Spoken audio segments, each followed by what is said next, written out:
For me to quit a job, there has to be a reason. You know how easy it is for our nursing license to be at risk and for our nursing license to be snatched from right out under us. To keep it real with y'all, I had my ass handed to me on a silver platter by a patient. I've never really been attacked. You know what I'm saying? Like, I've never really been like a man. You know what I'm saying? This isn't grandma or grandpa. This is like a man just put their hands on me. Like, that's never happened to me before.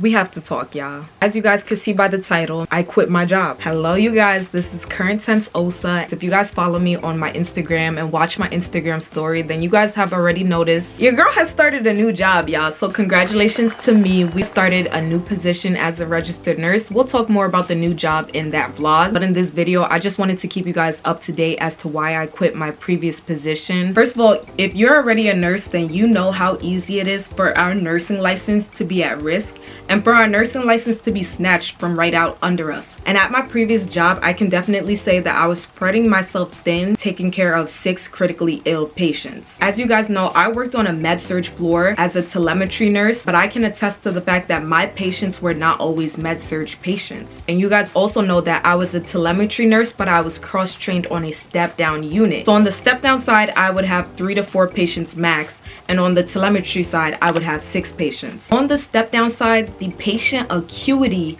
matched the patient to nurse ratio. I can handle 3 to 4 really critically ill patients. However, on the tele side, the patient acuity was too great for the nurse to patient ratio. I was running around like a chicken with no head constantly. And what I noticed is that sometimes I was getting these step down patients who are borderline ICU patients on the med-surg side. Because I was predominantly hired for telemetry, I was mainly put on the med-surg side of the floor. You guys, I don't blame management, I blame the hospital system. It's all politics, y'all. It's all politics and logistics. Because the hospital is full and a bed is open, they're placing this critically ill patient anywhere. And you know what's crazy, y'all? I kept telling myself, I'm a thug, like I can handle this, like I got this. As you guys know, I was taken off of orientation a week earlier than my peers because I was learning and I was adapting fast. And honestly, y'all, I'm good at what I do. Like I know I'm a thorough nurse. Don't get me wrong, y'all, I love being a thorough nurse. I love advocating for my patients.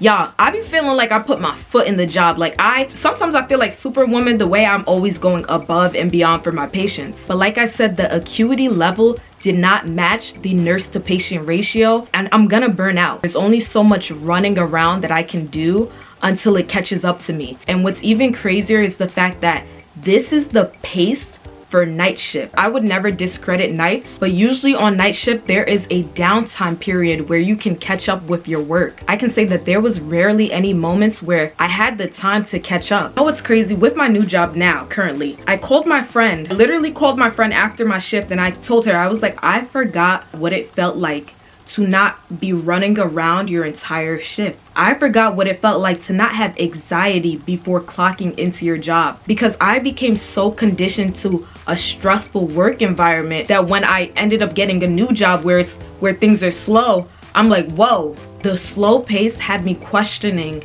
this new job because of the fact that I was so used to a stressful environment. Truth is, I was more than just burnt out and anxious. I was depressed, and as you guys know, I kept feeling as though I was losing myself in the job. I kept saying that the job was busy but manageable, but the truth is, y'all, the job was more than busy. It was physically and emotionally demanding on my body. And you low-key know there's a problem when I was new and I became the 2nd senior nurse on the unit. Both of my preceptors upped and left, y'all. It should have been a red flag for me because nurses were dropping like flies. You guys keep wondering why all of my vacation hours keep getting approved, y'all. I was literally the 2nd senior nurse. Like, I was big boss and I was new. Both of my preceptors upped and left. New nurses that were hired after me quit before me. Like, literally, there was one nurse who as soon as she got off of orientation, she quit. And this should have all been red flags as to, hey, like, maybe this isn't sustainable. But in my own head, I keep telling myself, I don't know why I have this mindset where I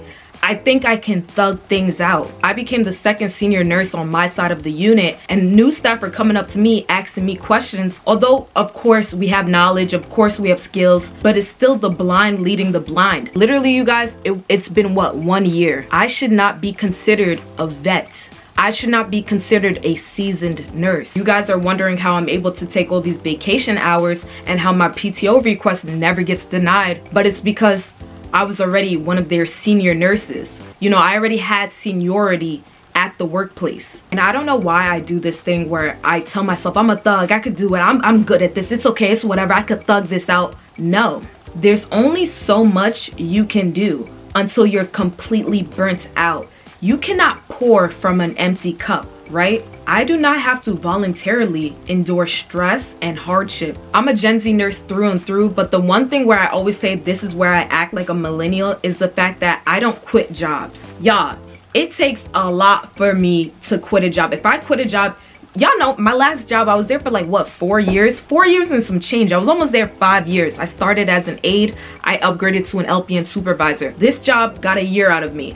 For me to quit a job, there has to be a reason. Like, I'm not the type of person to up and leave a job, y'all. One thing I noticed as I'm getting older and figuring out like my trauma responses and what causes me to act a certain type of way, I am scared of change. I'm scared, keyword though, I'm scared of permanent change. I'd rather stay in an environment that no longer serves me because I'm scared of permanent change. But that's the problem with that is it shows me that I don't have enough faith in God, that I don't have enough faith to let go of my past and let him introduce something new and better for my future. I was definitely overstaying my visit with that job, but you guys don't know, the cherry on top for me was, okay, I already had my resignation letter typed out, but the cherry on top as to why I printed my resignation letter, y'all, I don't know if you guys know those New York City story times where like a female will be on the subway and a crazy man will punch them and run off the train. To keep it real with y'all, I had my ass handed to me on a silver platter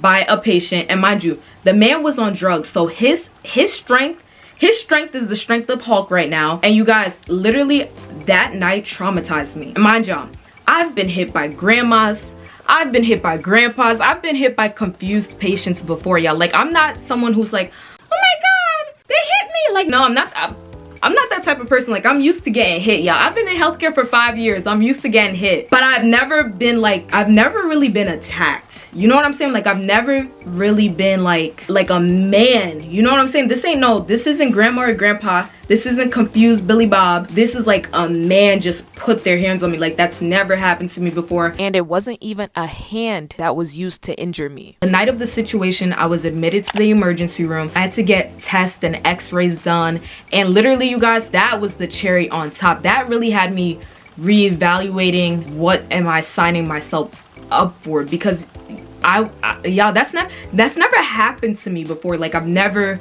honestly, you guys, I was just scared. If you guys are familiar with my content, then you guys know I'm low-key like a really paranoid person, and I'm pretty vigilant, y'all. I'm very vigilant. Like, I was raised to be very aware of my surroundings, right? But that night, there was nothing that I could have done to prevent that situation from happening. I remember just running out of the room. I ended up getting admitted to the ED, and after everything, you guys, I received a bill of $2,000 from a facility that I used to clock in at because I was admitted as a patient. $2,000. And at that point, I was done. Usually when I quit a job, it's either to A, further my education, B, I got a new opportunity and I'm going to start a new chapter in life. But the reason I quit this time was because of the fact that I have to put myself first. I have to put myself, my license, and my safety first. I was asked by the workplace violence team if I wanted to press charges. And you guys, I said no. My patient was obviously just mentally not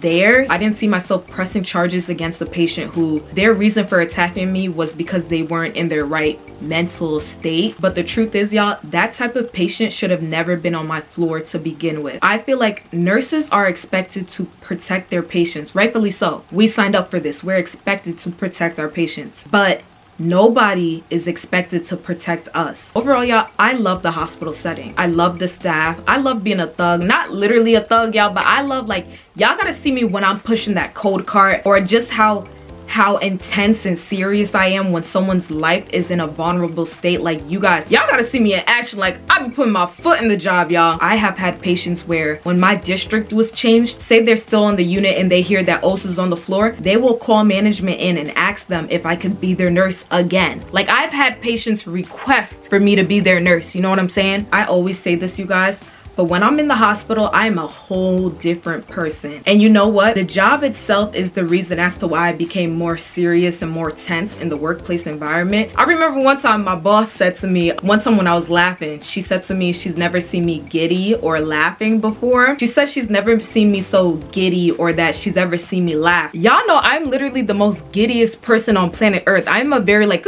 I'm very happy, I'm very energetic type of person. But that job was so stressful and so tense that I couldn't be this laughing, giddy type of person. And that could be also another reason why when I first started, they all like, damn, like, who's this? Like, I was just serious because I had to be serious. Y'all want me to be laughing when my patient's heart rate is in the 200s and their blood pressure is actively dropping? Can we laugh after we stabilize my patient? Like, you know what I'm saying? Like, I couldn't be giddy because I feel like I was always so tense. I was always so serious. I was always sitting on edge. But what I realized is I get anxious because I care. Like, a nurse who doesn't care isn't gonna be anxious. A nurse who doesn't care isn't going to be stressed. I care a lot. Yeah, my patients is like, these my home skillet biscuits. These are my family. Like, I don't take care of a patient as if they're not my family. Sometimes I'm staying there till 9 o'clock in the morning charting because I had no time to chart during my shift. And if you guys watch the vlogs, you guys know I would come into work an hour early. So I'm coming in at 6 p.m. and sometimes I'm not leaving at 7:30 a.m. Sometimes I'm leaving at 9 a.m. How many hours is that, y'all? That's 6 p.m. to 9 a.m. is I think that's like 15 hours. I'm spending 15 hours at the job. I was more than burnt out. You cannot out thug that type of job. The job was more than hard. It was unrealistic. When nurses float to my floor, y'all, they always turn around like, how do you guys do this? How do y'all deal with this for 12 hours? Y'all remember that last vlog where a nurse floated to my floor and she sort of like cursed me out because she didn't like my unit. She was like, every time I come to this floor, like, y'all, they're not exaggerating. Like, I'm not exaggerating either. Like, it was hard. It was such a heavy floor, but like I always say, I learned so much. When I tell y'all, woo, that's why I be taking those vacations, y'all. I be needing the breaks. But that just goes to show that something needs to give. The ratio either needs to be adjusted or the acuity needs to be reevaluated. And all I can do as a nurse is figure out if this is a safe environment for me to practice in. I don't know if you guys remember that little epidemic online where everybody was saying they're joining nursing for the aesthetic. I don't think anybody would join such a stressful type of occupation for an aesthetic. And honestly, you guys, I knew what I was signing up for. I know nursing is hard. Y'all, I've been in healthcare for like 5 years, y'all. I know that nursing is hard, but there's a difference between hard and dangerous. You guys as a nurse need to be able to distinguish when your license could be at stake. And I understand that online, a lot of people feel as though nursing is glamorized, but honestly, you guys, I'm grateful for the life that God and nursing has granted me. Before nursing, I was broke. Before nursing, I was down bad. And I will always be grateful for the opportunity that nursing has given me, an opportunity to change my financial circumstances for the better. However, just because I'm getting paid well doesn't mean I'm gonna put myself in awful situations. I don't think I would ever choose money over my own sanity. I am grateful for the amazing staff and management that I was able to work alongside. I'm grateful for the learning opportunities that I've gained and the skill set that I've built as a novice registered nurse. However, I'm happy to say that that chapter of my life has closed and I'm excited to start this new one. I quit my job, y'all. I did not quit the profession. I love nursing. I've been in healthcare since I was 17. I've been a nurse since I was 19. God made me a nurse for a reason. Like I said, y'all gotta see me in action. If you've ever been my patient, you know. The only patients that, you know, me and you probably be button heads is the ones who treat the hospital like a hotel. That's the only time where me and a patient might not see eye to eye. But other than that, yeah, go ask about me, y'all. Go ask about little old me, y'all. There's a reason why my coworkers threw me that big old potluck. Well, when we get into the vlog, y'all are gonna see it. But there's a reason why Osa was celebrated. You know what I'm saying? Like, Osa be putting her foot in the job. You know what I'm saying? But yeah. I know the type of care I provide, and I know that God put me in this profession for a reason. God put me in this profession to really enhance the lives of others, y'all. Like, I'm a real empath. I really pour into my patients. Like, I love going above and beyond for a patient. My decision to quit is a goodbye, but a hello into the next chapter of my life. So yeah, mwah! In the next vlog, my coworkers threw me a huge potluck. They bought me cake, I had pumpkin pie, I had all types of food, y'all. And we ended up going out to celebrate, like, I guess, me leaving. So yeah, y'all, next vlog is just gonna be my going away vlog. So make sure to tune into that. And congratulations to me. Make sure to stay on the lookout for my first day at the new job, y'all. Honestly, y'all, I had a good day. I already had the first day at the job, and it was a good day, y'all. Don't mind the dramatic thumbnail. This is just a new chapter of life, and I'm excited to bring you guys on that journey with me.